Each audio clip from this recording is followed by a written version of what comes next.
नमस्कार दोस्तों, मैं हूं आपका होस्ट सूरज कुमार और आप देख रहे हैं IGNOU IQ Hindi YouTube channel. दोस्तों, जैसा कि आप जानते हैं कि हमने पिछले एपिसोड में इकाई 8 का पार्ट 1 के बारे में पढ़ा था। इकाई 8 यानी शीर्षक है जैव विविधता, खतरे और संरक्षण। पिछले वीडियो में हमने यानी पार्ट 1 में हमने जैविक आक्रमण तक के पाठ्यक्रम को पढ़ लिया था। आगे का जो हमारा पॉइंट है वो है जैव विविधता संरक्षण के लिए ज़रूरत। तो यहाँ से आज जो है हम पार्ट 2 की शुरुआत करेंगे। तो आइए शुरू करते हैं आज का हमारा ये टॉपिक। दोस्तों, अभी तक तो आपने ये जान ही लिया है कि जैव विविधता क्या है और इसका संरक्षण हमें क्यों करना चाहिए। तो जैव विविधता के संरक्षण करने के लिए दोस्तों बहुत सारे कारण हैं। देखिए, जैव विविधता अगर है तो हम लोग हैं, अगर प्रकृति नहीं है तो हम लोग भी नहीं रहेंगे। कहने का तात्पर्य है कि हमारा यानी मनुष्यों का जो पूरा का पूरा जीवन है वह प्रकृति पर ही निर्भर है, प्रकृति पर ही हम डिपेंडेंट हैं। अगर प्रकृति नहीं रहेगी तो हम भी नहीं रहेंगे। अभी अगर राष्ट्रीय या अंतर्राष्ट्रीय दोनों स्तर पर देखें, अगर राष्ट्रीय स्तर पर देखें तो हर देश अपने अपने वहाँ के जैव विविधता को संरक्षण दे रहे हैं। वह समझ चुके हैं कि बिना जैव विविधता को संरक्षित किए जो है मनुष्यों का जीवन क्या हो जाएगा, खत्म हो जाएगा। इसीलिए राष्ट्रीय स्तर पर सभी देश अपने यहाँ के जीवों को, वनस्पतियों को संरक्षण दे रहे हैं। इसीलिए तो हर देश में उनका अपना एक वन्य जीव अभयारण्य है, राष्ट्रीय उद्यान है। वनस्पतियों को सुरक्षित रखने के लिए बड़े बड़े वनस्पति पार्क बनाए गए हैं। उसके बाद अंतर्राष्ट्रीय स्तर की बात करें तो अंतर्राष्ट्रीय स्तर पर भी ऐसे कई प्रकार के दुर्लभ जीव हैं, दुर्लभ वनस्पति है, उनका भी संरक्षण जो है वो अंतर्राष्ट्रीय तौर पर किया जा रहा है। यहाँ पर मैं आपको कुछ उदाहरण देना चाहूँगा। जैसे कि मान लीजिए बाघ को ही देख लें या फिर चीते को देख लें, तो भारत में चीते की आबादी बिल्कुल विलुप्त हो चुकी थी। यानी चीते का इतना अत्यधिक शिकार हो चुका था, इतनी अधिक मौतें हो चुकी थी कि चीतों का जो जनसंख्या है वो काफ़ी हद तक जो है वो ख़त्म ही हो चुका था। इसलिए भारत सरकार ने क्या किया कि नाइजीरिया से और भी कई अफ्रीकी देशों से चीते को उन्होंने क्या किया, उन्होंने भारत में उन चीतों को लाया ताकि भारत में चीतों की आबादी को बढ़ाया जा सके। लेकिन वहाँ का जो पारिस्थितिक तंत्र है, वहाँ का जो जलवायु है, तो उस जलवायु का जो हमारी जलवायु से तुलना करें तो काफ़ी भिन्न है। अफ्रीका की जलवायु काफ़ी गर्म है, हमारी जलवायु क्या है, मानसूनी है। तो यहाँ पर जो चीते को जब लाया गया तब कुछ महीनों के अंदर ही 2-3 चीते जो है वो मर गए। अब अगर बात करें हम अफ्रीका के, साउथ अफ्रीका की, देखिए साउथ अफ्रीका में अभी क्या हो रहा है कि देखिए गेंडे का बहुत अधिक शिकार हो रहा है, राइनोसोरस का इतना अधिक शिकार हो रहा है उसके सींग के लिए। उसके सींग का इस्तेमाल जो है वो मतलब कि चाकुओं के जो छोड़ होता है, चाकुओं का जो डट होता है उसको बनाने के लिए किया जाता है। उसके सींग का इस्तेमाल जो है सेक्सुअल पावर को बढ़ाने के लिए एज अ पाउडर और एज अ मेडिसिन के रूप में जो किया जा रहा है। तो जो गेंडे का जो सींग है, उस सींग को काटने के लिए ही जो है गेंडे का शिकार किया जा रहा है।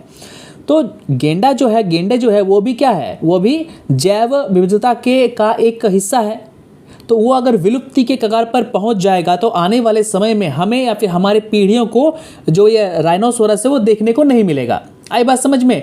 तो इसलिए वहाँ की सरकार क्या कर रही है, वहाँ की सरकारों ने गेंडे का सींग जैसे ही बड़ा हो रहा है ना, वहाँ के सरकार उस गेंडे के सींग को खुद काट रही है। क्यों? ताकि कोई शिकारी उस सींग की लालच में गेंडे का शिकार ना कर दे। तो जैव विविधता को संरक्षण देने के लिए जो है राष्ट्रीय स्तर पर और अंतर्राष्ट्रीय स्तर पर जो है कार्य किए जा रहे हैं। आगे हमारा टॉपिक है जैव विविधता का संरक्षण। देखिए, जैव विविधता का संरक्षण क्यों आवश्यक है, क्यों करना चाहिए, ये तो आपने जान लिया। अब देखिए, जैव विविधता का संरक्षण 2 तरीकों से किया जाता है। पहला है यथास्थल संरक्षण और दूसरा है बहिस्थल संरक्षण। तो आने वाले आगे जो है इसमें टॉपिक पे हम सबसे पहले पढ़ेंगे यथास्थल संरक्षण और उसके बाद पढ़ेंगे बहिस्थल संरक्षण। देखिए, जैव विविधता में सभी चीज़ें आते हैं, जंतु, जानवर, पक्षी, कीड़े मकोड़े, समुद्र और नदियों में रहने वाले जो जीव जंतु हैं या फिर पक्षियां हैं या फिर वनस्पति है, सभी का संरक्षण जरूरी है। जैव विविधता में जितने भी जीव हैं, जितने भी पेड़ पौधे हैं, वनस्पति है, उनमें से किसी एक को अगर हम निकाल दें तो एक इनकम्प्लीट होगा। जैसे कि हमारा शरीर है, हमारे शरीर में से अगर हम अपने हाथ को काट दें तो क्या वो एक कंप्लीट शरीर रह जाएगा? बिल्कुल नहीं, हम उसे कंप्लीट शरीर नहीं कह सकते हैं। अगर जो है हमारे शरीर में से आपका आँख ही ना रहे या फिर एक कान ही ना रहे तो आपका शरीर क्या हो रहा है, क्या हो जाएगा? आपका शरीर अधूरा हो जाएगा, इनकम्प्लीट हो जाएगा। तो उसी प्रकार जैव विविधता के लिए हर एक चीज़ काफ़ी इंपॉर्टेंट है।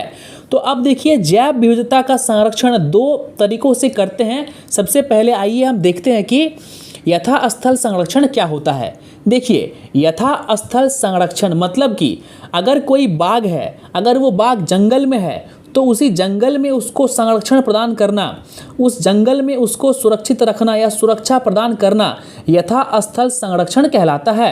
अब मान लीजिए हम एक यहाँ पे उदाहरण लेते हैं।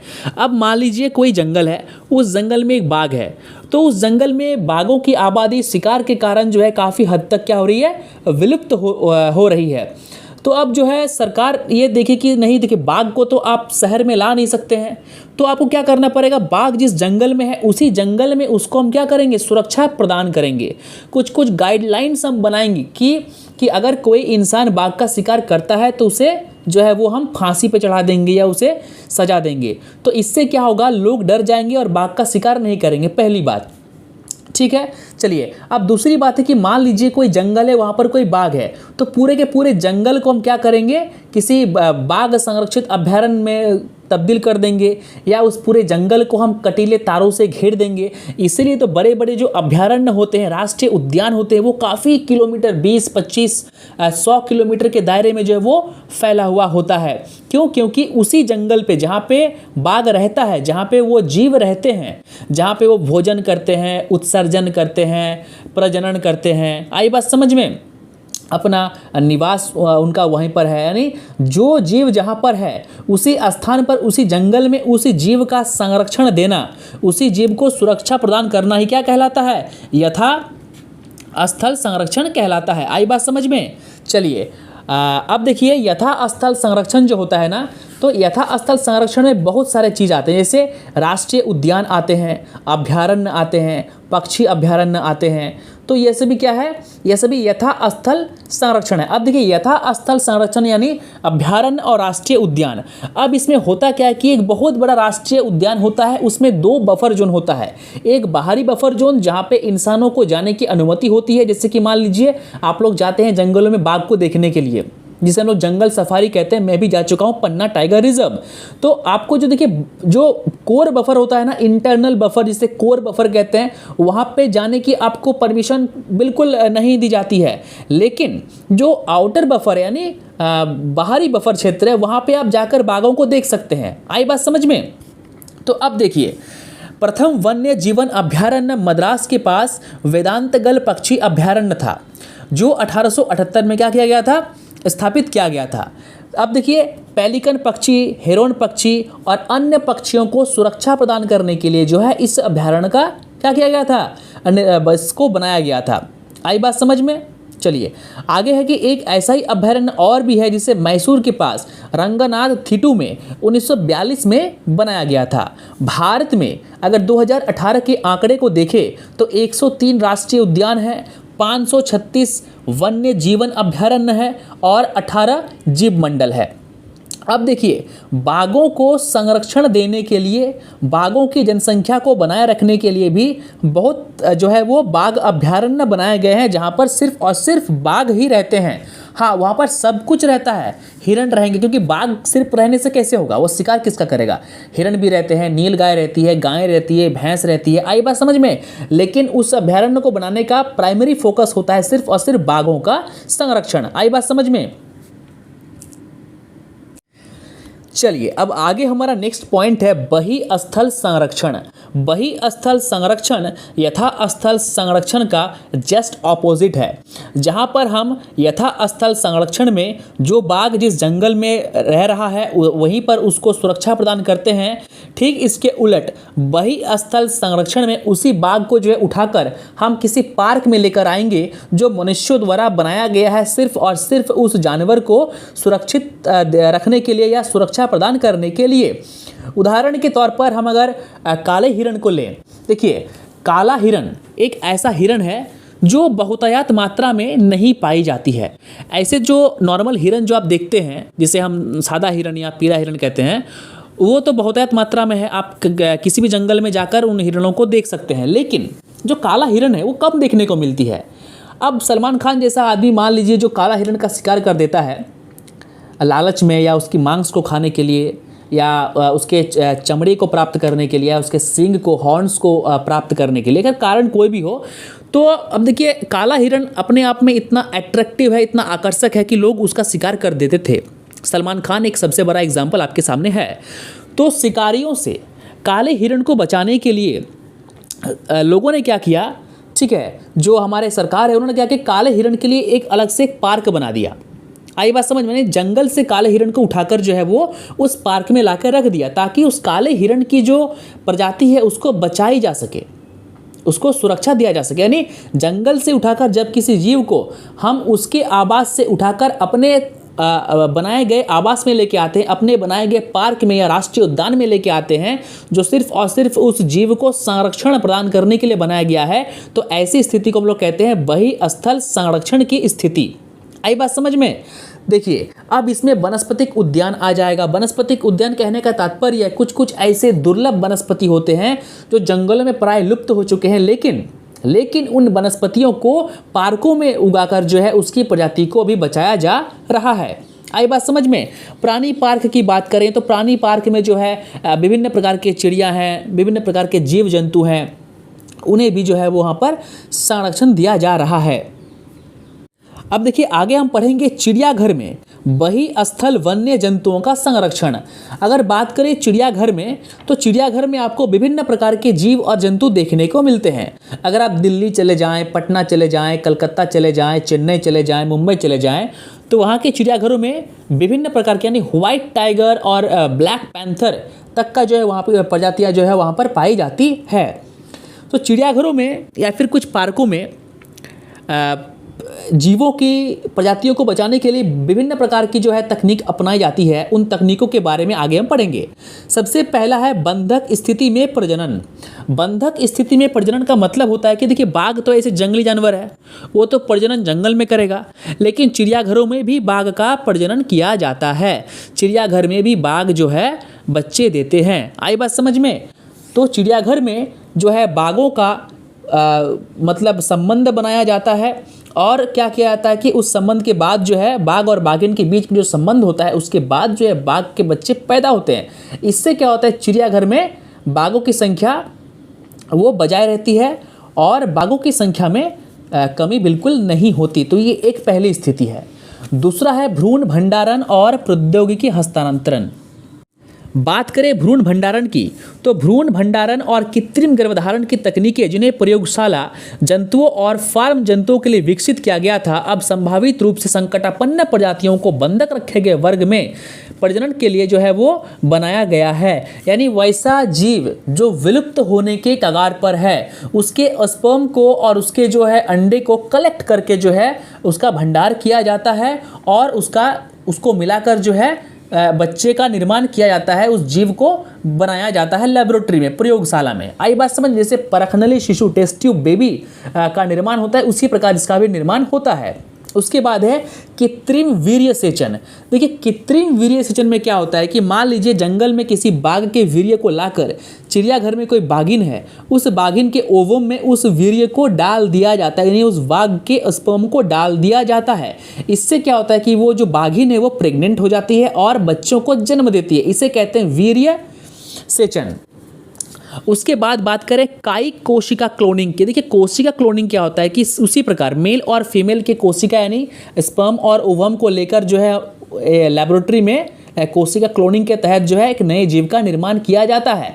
कोशिका क्लोनिंग में होता यह है कि दो विभिन्न, मान लीजिए कुत्ता ही है, लेकिन कुत्ते में क्या होता है कि दो प्रजाति है, ठीक है, एक जर्मन शेपर्ड है और एक लेब्राडोर है। तो जर्मन शेपर्ड के स्पर्म को लेब्राडोर के जो है ओवम से मिलाया जाएगा और एक नए प्रजाति के कुत्ते का निर्माण किया जाएगा। इसे कहते हैं कायिक कोशिका क्लोनिंग। उसके बाद है पालन पोषण करना। पालन पोषण यानी देखरेख करना, उसका देखभाल करना।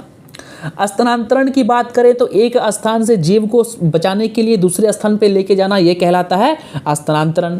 पुनः स्थापन का अर्थ होता है कि मान लीजिए ऐसा कोई जंगल जहां पर काले हिरण कभी रहा करते थे, कभी हुआ करते थे, आज वहां पर नहीं है, लेकिन प्रयोगशाला में हो या राष्ट्रीय उद्यान में हो या पार्क में हो, काले हिरण की संख्या को बढ़ाकर उसे जंगल में छोड़ दिया जाता है ताकि जंगलों में जो है काले हिरण की आबादी फिर से बढ़ सके, उसे कहते हैं पुनः स्थापन।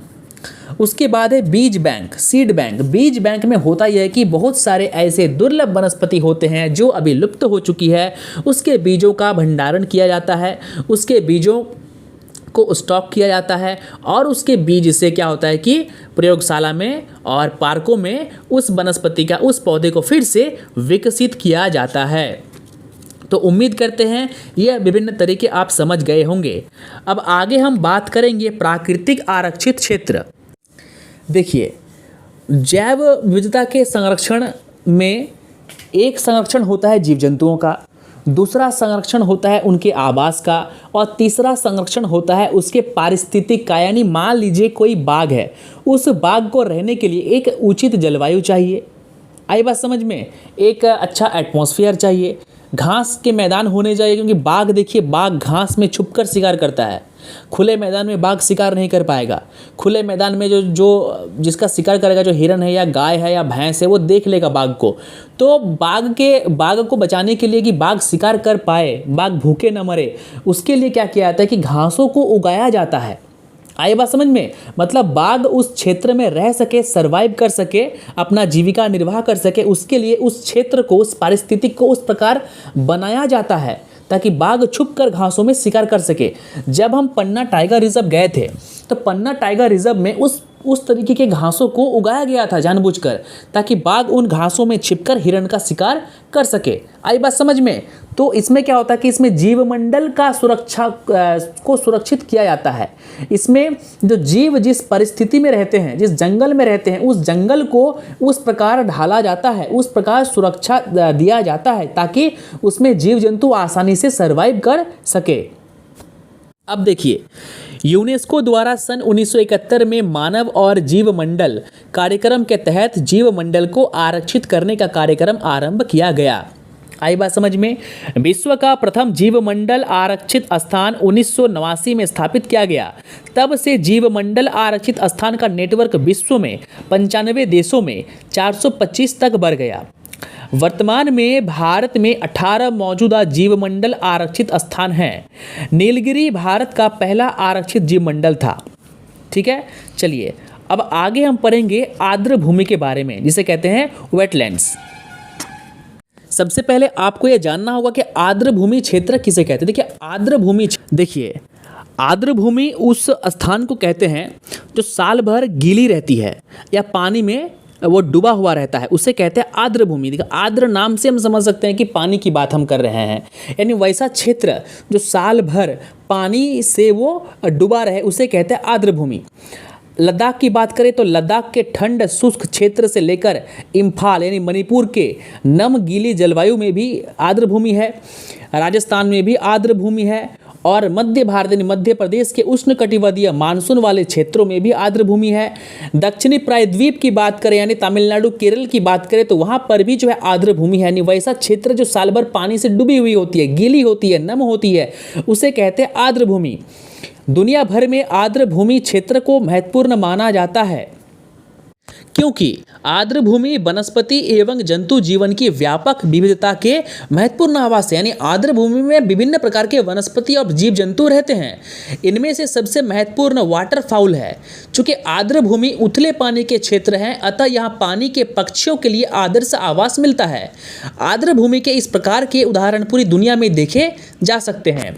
उदाहरण के लिए उड़ीसा में चिल्का में डॉल्फिन जो समुद्र से मिलने वाले झील के क्षेत्र में पाई जाती है, एक आर्द्र भूमि है।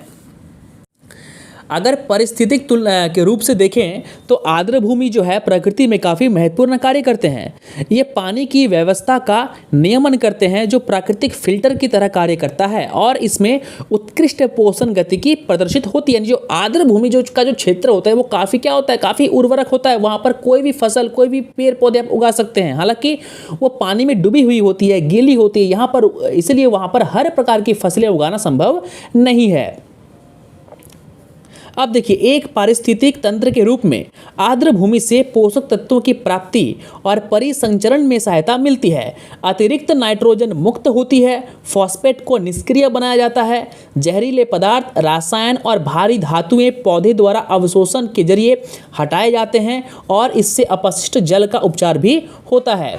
तो ये था हमारा आर्द्र भूमि, और आर्द्र भूमि के साथ ही जो है हमारा ये चैप्टर अब होता है ख़त्म। उम्मीद है कि ये इकाई 8 जैव विविधता, खतरे और संरक्षण आपको समझ में आया होगा।